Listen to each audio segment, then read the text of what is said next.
it's pretty bad. It's pretty cringe and it's almost too clickbaity. So you have to pull that back. And yeah, I'm still not comfortable. Yes, I do use it sometimes to get those ideas out or say the thing that I said 10 different times, but it's not there yet, I don't think.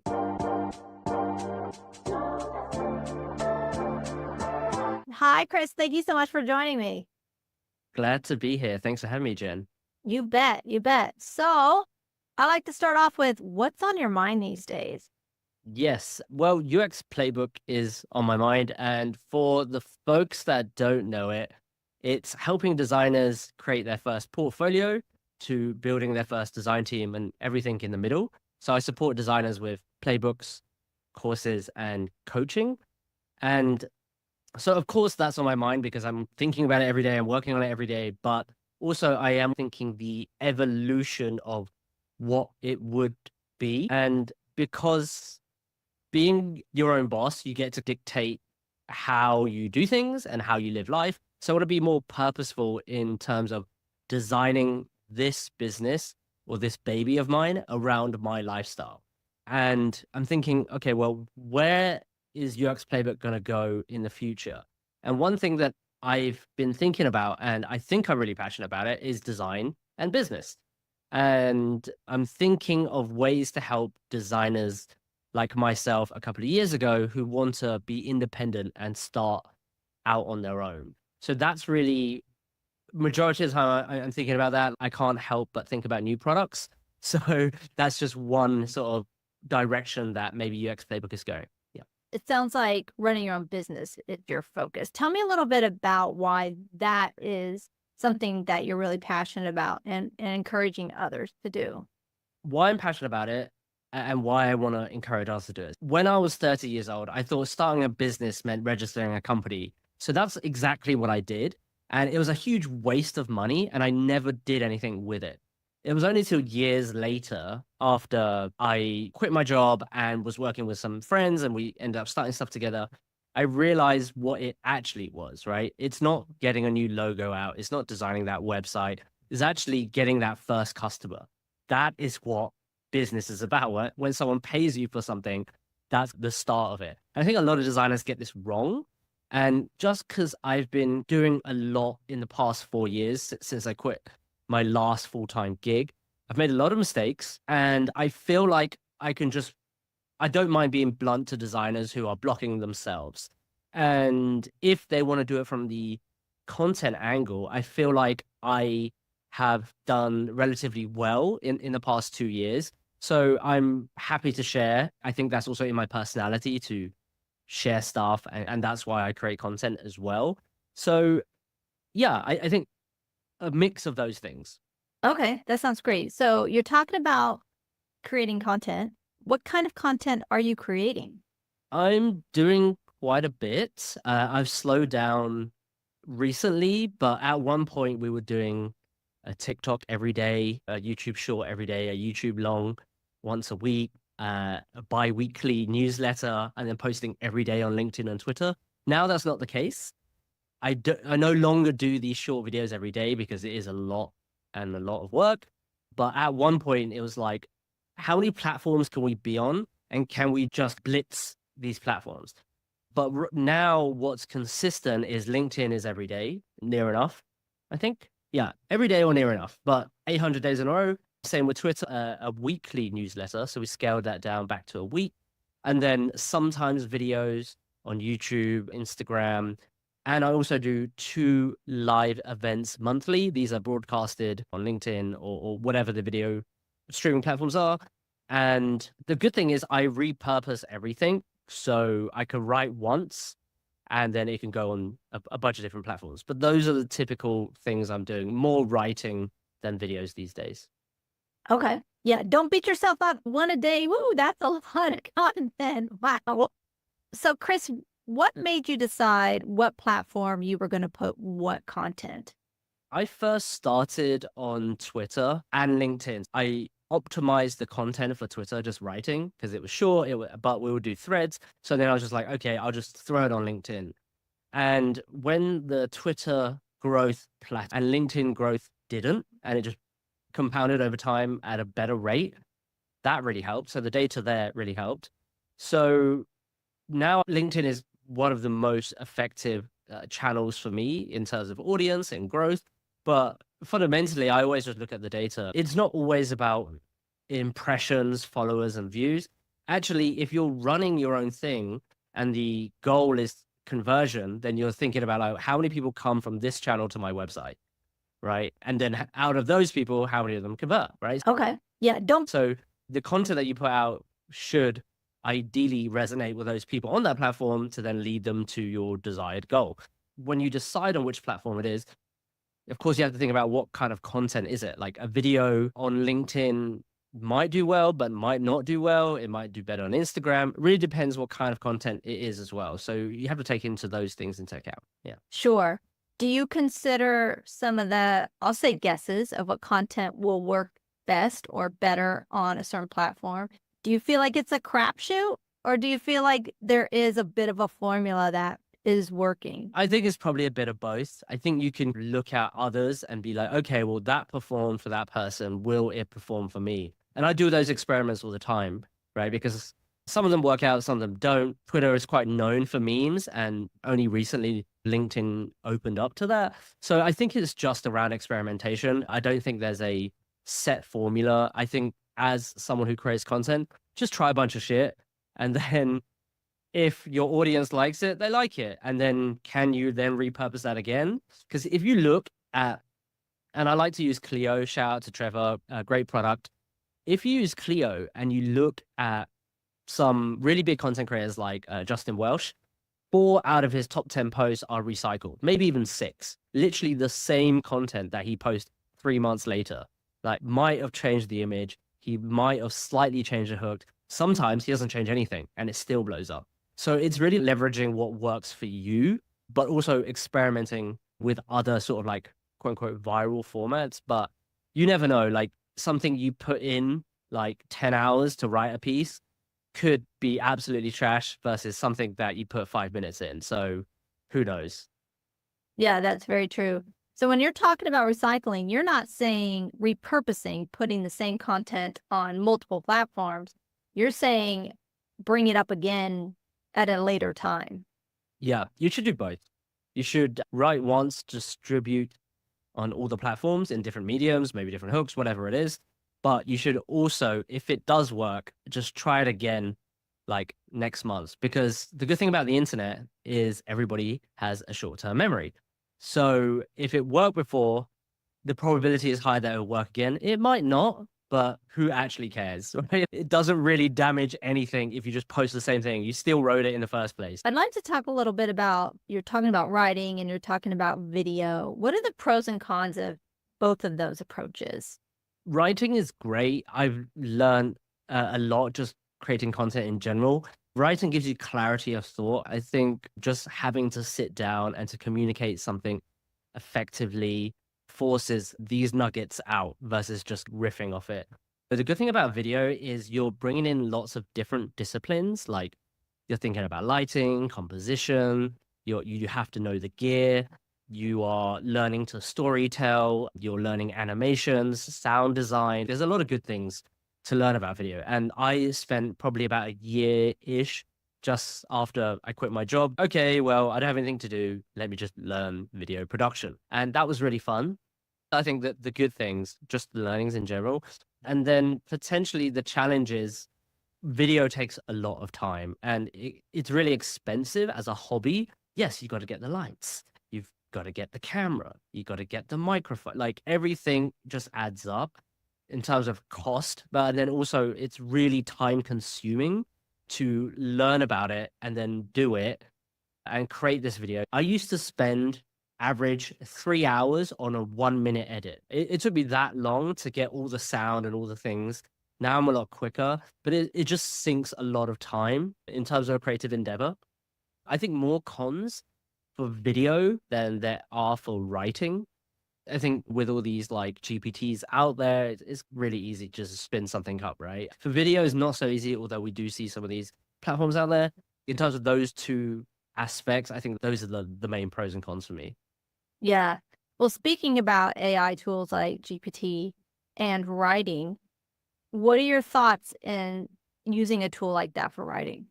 Yeah, I will never let it write and then publish. That would be a big no-no from me. Have, of course, used it, usually to spell check, brainstorm ideas, and a whole bunch of other stuff that needs like a lot of labor afterwards. It's a good starting place, but I have no problem coming up with ideas. So I don't need it necessarily for ideas. What I need it for is maybe a list of words, maybe quicker than a thesaurus or whatever. I found that too. Give it a little summary and say, give me some headline ideas. And I'm like, I'll take a piece of that and a piece of that and put them together. Like it just isn't 100%. Oh, that's the one. I use it in pieces. Do you find that? Yep, absolutely, absolutely. If you've written something already, you don't necessarily want to write like a crazy detailed prompt. You might as well just start writing the content. So I'm really lazy in writing that prompt. So usually my prompt is less than a sentence long, right? Yeah, I'm lazy that way. I find that too. And then you get undesirable results. But then, like you said, you already know the content, you know what you want. I'm using it more for a summary. Mm. Summarize this, give me a headline, what are some bullet points, and I'm closed for most of it, but not all of it. Yeah. And what part of that, where is AI in your workflow? Like you said, summary of work documentation or books or chapters of things. What are you using it for specifically? Yeah. So, in relationship to content creation, I'm pulling my scripts. I use a tool called Descript for editing and copy and paste my script into ChatGPT. And I say, give me headline ideas for this. Or I say, summarize this for me. I always ask for multiple options. Give me 10 one-sentence summaries of this thing. And so that's how I'm using it on content creation. But when it comes to work, I'm a researcher and I'm using it more so for brainstorming ideas, not writing my discussion guide. I've tried to use it to, write me an email to a stakeholder. It was just too formal. I wouldn't talk like that. That's not going to work for me. So mostly brainstorming, mostly front end of the process. I'm not comfortable with it summarizing my results because I feel like it could miss those aha moments or those one-off moments that are really gold, but there aren't repeat themes. So I haven't used it at the back end of research kind of things yet. And have you found using AI is good for writing titles and hooks? I do find it's helpful for titles. I haven't really used it for hooks. Usually I'll hear the hooks within the content of the interview or what I'm saying, or I might think of it ahead of time. And it's still to be determined if it's successful. Like I have just started using it for thumbnail titles, not the titles I would have said. I think my titles are very more direct, like conversation with Chris on AI, and not like kind of flat. So we'll see how using these AI generated prompts to help me come up with a headline are actually successful. Early days for me. So I'm not really sure yet. How about you? I've tried it a bunch to write my newsletter, like email subject line. It's pretty bad. It's pretty cringe and it's almost too clickbaity. So you have to pull that back. And yeah, I'm still not comfortable. Yes, I do use it sometimes to get those ideas out or say the thing that I said 10 different times, but it's not there yet, I don't think. I agree. I think a lot of it is it's not your personality, it's not your tone of voice, it's just not expressing you. It isn't you, right? So you're like, okay, that was way off, but this, I can see using that word. I hadn't thought of that word yet. Okay, that kind of thing. Yeah, something like that. Yeah, exactly. So, Chris, talking about creating content, what advice do you have for people who want to create some content get, to help build their brand? There might be other ways to build a brand.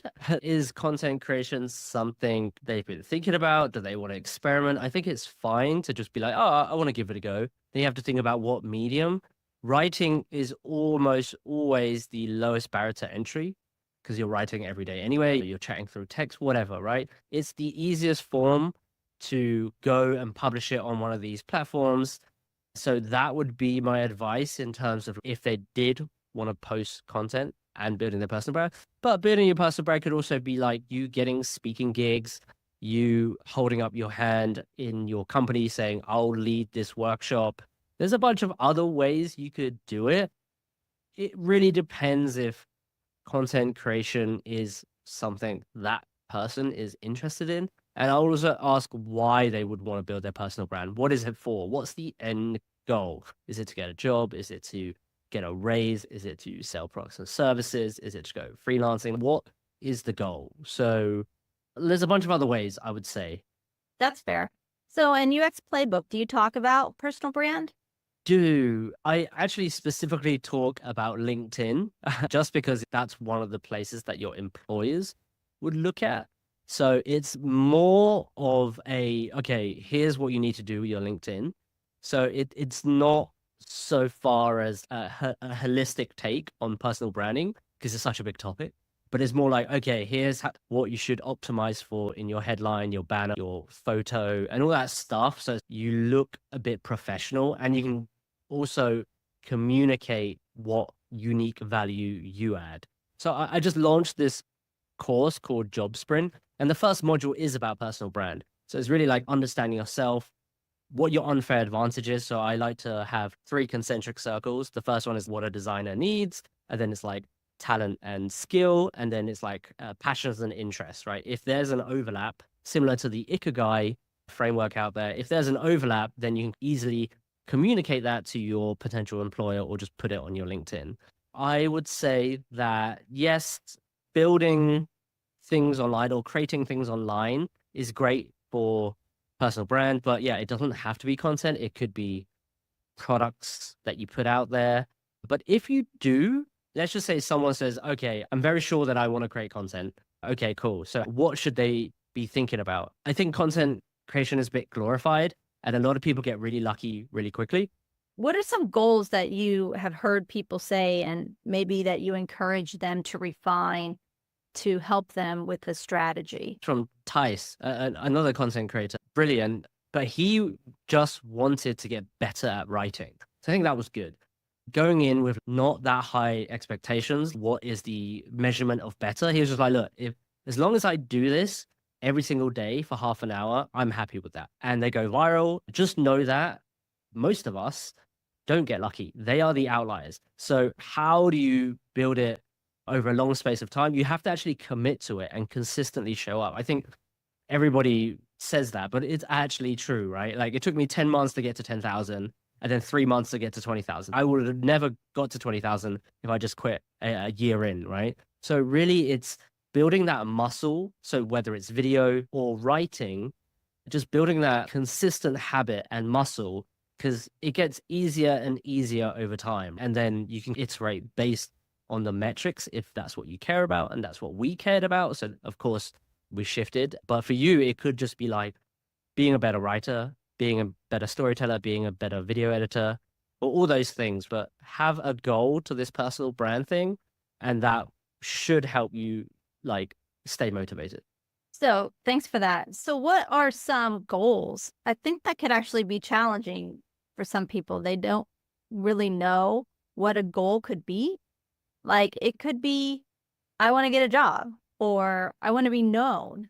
And that's like the process goal, and which is great, right? If he does that, hopefully that outcome would happen.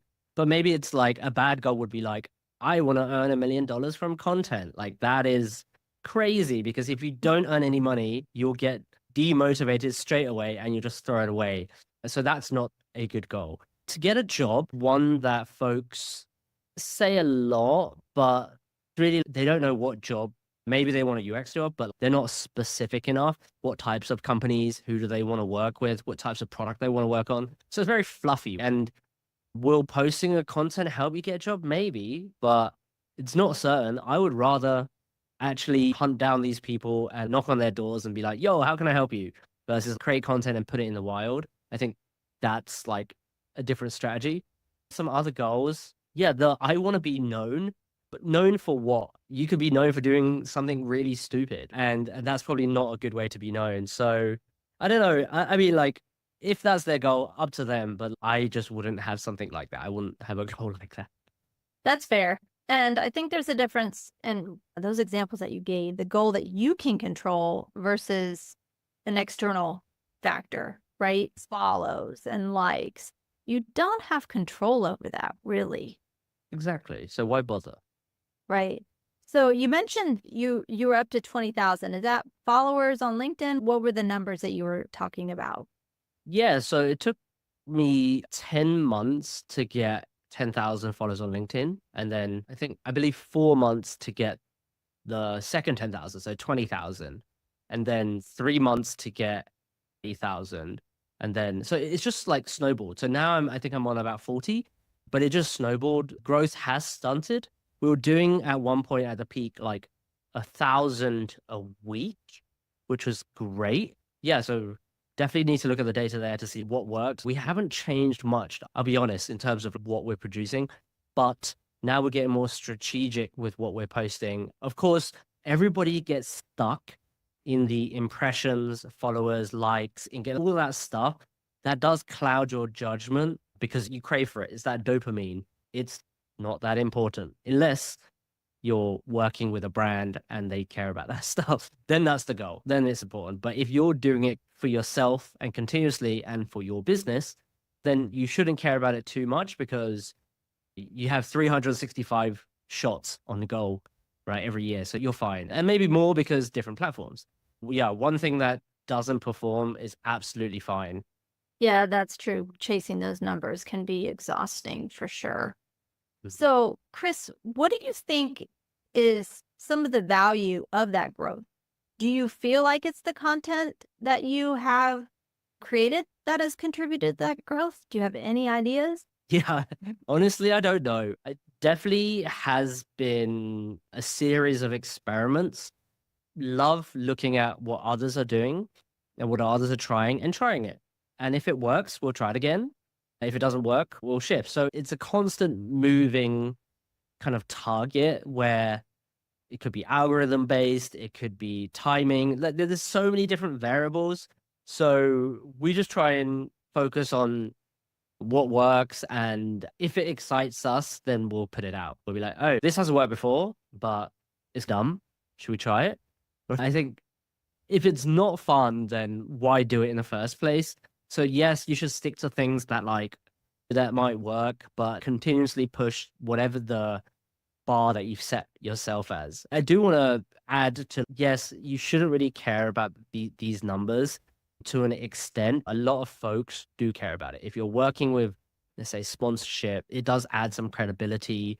Of course, you can get closed bigger deals and stuff like that. So like from that business side, it does matter. But in terms from like a personal effort side, it doesn't mean that you didn't try or that you suck. So you need to kind of balance that like emotionally and separate like the signal from the noise, as it were. That's fair, for sure. And so, what about you mentioned sponsorship? What, if Mm. anything, might be helpful if you are pursuing some sponsorships of your brand? Yeah. So I made this mistake. I just waited for inbound, right? And I let the sponsors come to me because basically I didn't know that our follower of 20K on LinkedIn is big enough to get sponsors. So when I started getting sponsorship, I was like, wow, this is pretty cool. And the first person I worked with, I charged them literally nothing and did everything on all the platforms.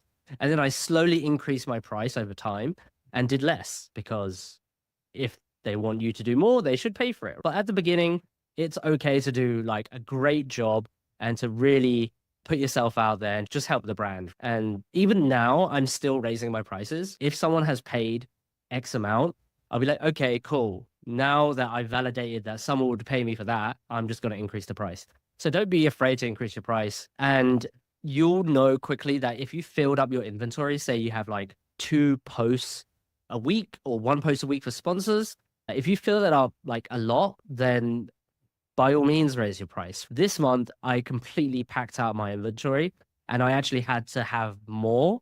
So I was like, okay, this is such a good reason to increase your price and say, okay, I'm going to take on less work, but hopefully make more money from it. Then the other thing is you have to learn how to cold DM and email, right? Nobody's going to knock on your door because they just don't know about you. So you're going to have to knock on other doors. Then you have to think about, what does this brand care about? You might not have the biggest audience because there's almost always someone with a bigger audience than you. But what you can do is be professional, provide a report after your campaign, give them the metrics of your previous campaigns, give them the logos, tell them your approach, show that you actually know what you're talking about. Because at the end of the day, if you're a content creator, you're basically a media business, right? You're creating content for yourself or for the niche that you're in. But really, if you're generating revenue of it, then 9 times out of 10, other folks would be like, okay, can you help me push this product or service? And then therefore you are this marketing agency, right? So you have to know what metrics matter to them, and then also how to get eyeballs on that content, and then ultimately lead to converting someone, right? So a lot of content creators don't think about this. They just think about writing, personal brand, whatever. Of course, opportunities is really far on the horizon, but if they can actually reframe that and think about this media empire that they're building based on their face and name, that should hopefully excite some, but also scare some people. But you end up learning a lot of this stuff around, does that mean? Because I'm sure Richard Branson wasn't a content creator. His face is associated with media and personal brand and all that stuff. But I'm sure he thinks about his empire a lot as well. Right. And I think that's a good point, Chris, that I don't know that people are like, I need to create content. It's a gradual kind of falling into it. Hey, maybe I should post something on Twitter. Well, guess what? You're creating content by doing that. I don't know that people deliberately think I need to be a content creator. I don't know. I would push back. I think a lot of kids, I think a lot of kids want to be YouTubers because it's so glorified. It's so glamorous, right? These TikTok people are traveling all over the world. I think that the kids growing up nowadays, or so I've heard, I don't have kids of my own, but, and I'm not hanging around high schools, by the way, guys, but I've heard that, that's replaced astronaut or fireman or whatever. I can't remember where I heard it, but it is, I think, a viable option for a lot of people or younger folks that think that it's the best thing. I could just play video games, stream it, and make a bunch of money. So I would definitely say, I don't know about that. I don't think folks potentially a bit older think about it like that, but I think younger folks have completely opened their arms and be like, yeah, content is a thing. And that's why I make TikToks all the time. That's fair. Absolutely. And I think a lot of what you talked about, Chris, with the strategy of getting a sponsor and showing your value and cold calling relates to, I'm guessing, what you're discussing in your UX playbook too, by being your own business as a designer. So a lot of similarities there. Yeah, absolutely. With the job sprint course, it's very much about that. It's like, how creative can you be with your reach out? Because in this market, it's absolutely shit. So 500 applications, and if you just submit your resume and a portfolio link, are you really going to stand out? Come on, right? There's talent everywhere. You really need to set yourself apart. And the best way to do it is be proactive and think around ways to reach out. Really easy way is if you literally put a deck of 5 slides together, record yourself on Loom, make it 2 minutes long, and send that with your portfolio, or put that on your portfolio, like the website, as the hero video. And that immediately you've made more effort. Immediately that's a little bit more personal. They can see your face, they can see you talk. Like things like that, I think folks need to get a bit more uncomfortable instead of just the old ways. Yeah. Wow, that's a great idea. I hadn't heard of that. Sending out a recording along with your resume. Wow. You did mention the job market is shit, obviously. What are your thoughts on where it's been, what it's doing, where it might be going? Yeah, I think maybe it's just a correction of like overhiring. That's why there were so many layoffs. So I don't think, if we look, over the last 10 years, people have got paid more. There's been more jobs around. It's just because of the pandemic and all the money sloshing around. People just wanted to scale, and now they have to scale back. Now money is becoming more expensive to borrow. So it's just everyone's in this like weird state. I think it will normalize. It doesn't make it better for designers trying to look for a job because people are graduating every day. During times of recession, or at least slower growth, I think the best time to start building something yourself is now, whether it's through content or starting freelancing. So that's why I'm also really excited by this kind of new direction and idea that I'm exploring, because it's been the easiest time in the history of the world to launch a product.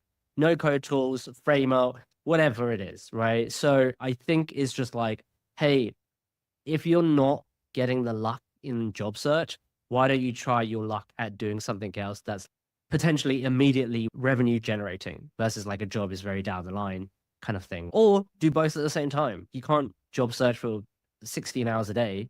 That's exhausting, for sure.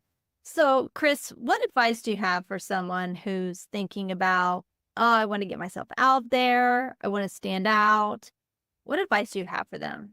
Yeah, I hear a lot about, I don't know what to post. That's like the number one thing that people are like, oh, I just don't know what to post. If we're just talking about content creation, and the truth is that everything is content, right? Everything you're consuming can be then turned into a medium.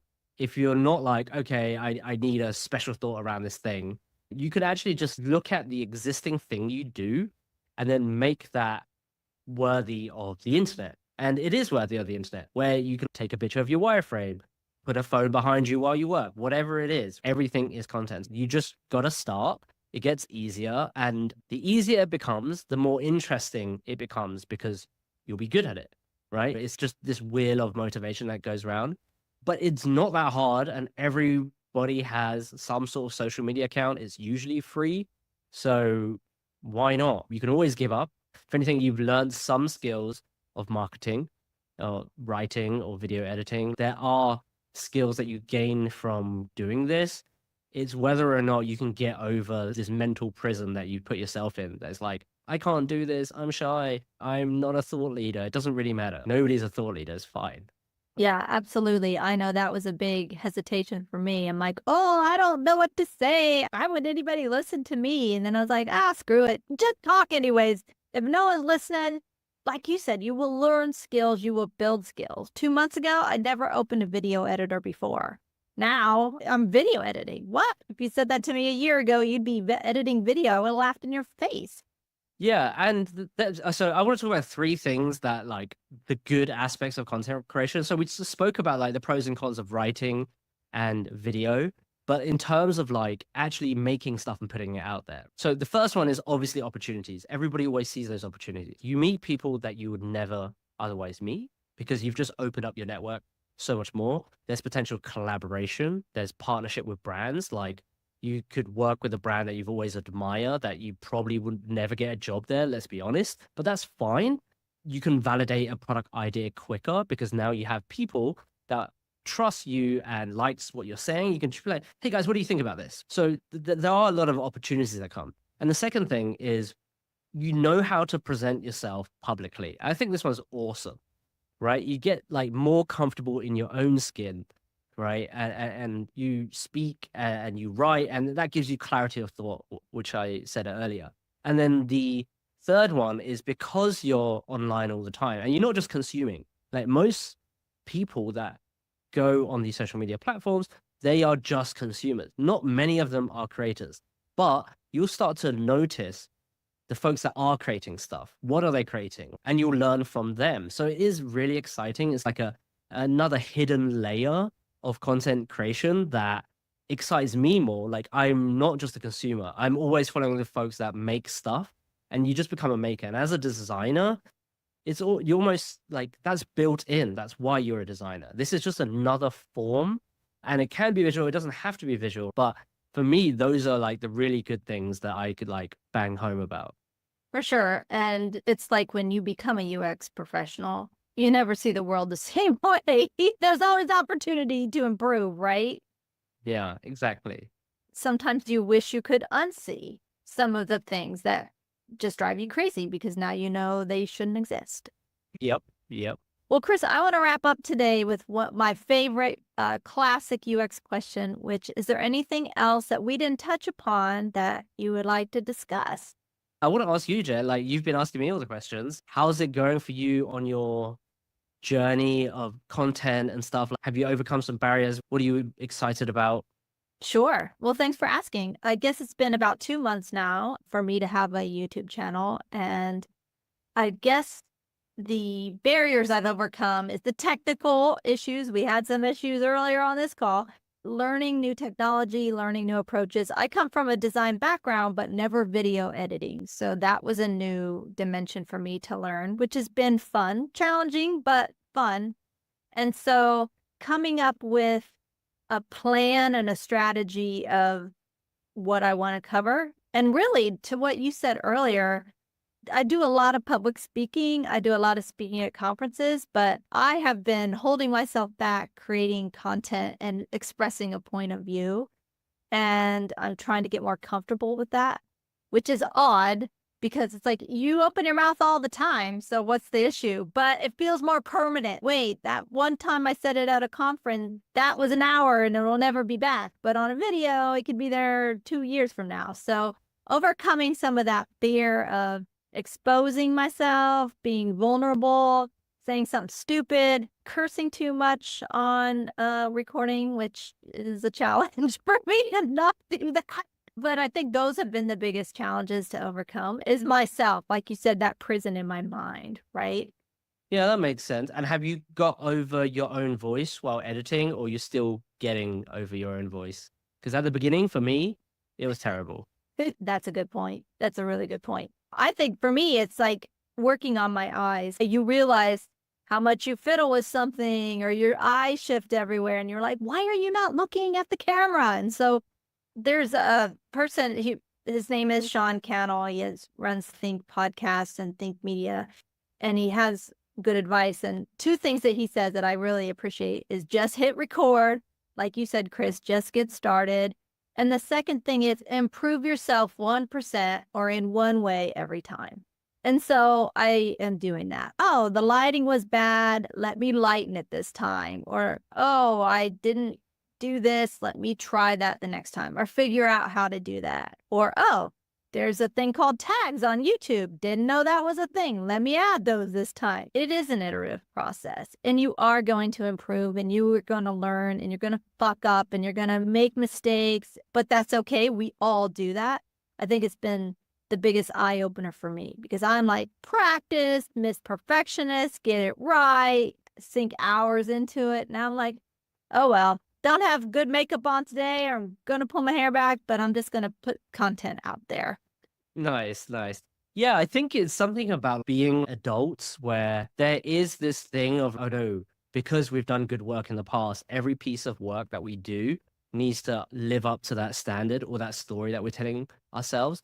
However, if you look at kids, they are serial experimenters. They will just do it and fail and be happy that they learned something. I don't think folks who've been in the industry like me and you for a while, we have that approach to things. And at the beginning of learning anything, it always sucks. We're always bad at it. Let's say if you're just learning to play the harp, right? Like you're gonna suck for a very, very long time.